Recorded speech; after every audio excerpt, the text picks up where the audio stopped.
معزز سامعین، الامداد میڈیا میں آپ سبھی کا خیر مقدم ہے۔ آج کی اس ویڈیو میں ہم یوم عاشورہ کی خصوصیات پیش کرنے کی کوشش کریں گے، تو آئیے شروع کرتے ہیں۔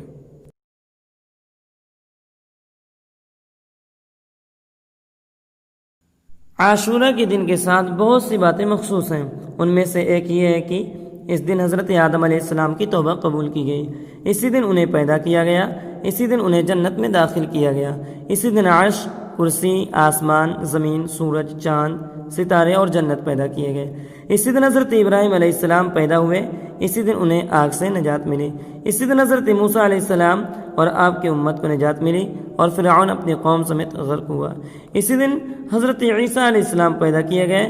اسی دن انہیں آسمانوں کی طرف اٹھایا گیا، اسی دن حضرت ادریس علیہ السلام کو مقام بلند کی طرف اٹھایا گیا، اسی دن حضرت نوح علیہ السلام کی کشتی کو جودی پر ٹھہری، اسی دن حضرت سلیمان علیہ السلام کو ملک عظیم عطا کیا گیا، اسی دن حضرت یونس علیہ السلام مچھلی کے پیٹ سے نکالے گئے، اسی دن حضرت یعقوب علیہ السلام کی بینائی لوٹائی گئی، اسی دن حضرت یوسف علیہ السلام گہرے کنویں سے نکالے گئے، اسی دن حضرت ایوب علیہ السلام کی تکلیف رفع کی گئی، آسمان سے زمین پر سب سے پہلی بارش اسی دن نازل ہوئی، اور اسی دن کا روزہ امتوں میں مشہور تھا۔ یہاں تک کہ یہ بھی کہا گیا ہے کہ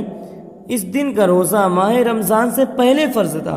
پھر منسوخ کر دیا گیا، اور حضور صلی اللہ علیہ وسلم نے ہجرت سے پہلے اس دن کا روزہ رکھا۔ جب آپ مدینہ منورہ تشریف لائے تو آپ نے اس دن کے جستجو کی تاکید فرمائی، یہاں تک کہ آپ نے آخر عمر شریف میں فرمایا کہ اگر میں آئندہ سال تک زندہ رہا تو آئندہ سال 9ویں اور 10ویں محرم کا روزہ رکھوں گا، مگر آپ اسی سال اس دنیا فانی سے رخصت ہوئے، لیکن آپ نے اس دن یعنی 9ویں اور 10ویں اور 11ویں محرم کے دنوں میں روزہ رکھنے کو پسند فرمایا، جیسا کہ فرمان نبوی ہے کہ اس دن سے ایک دن پہلے اور ایک دن بعد روزہ رکھو اور یہودیوں کے طریقہ کی مخالفت کرو، کیونکہ وہ ایک دن ہی کا روزہ رکھتے تھے۔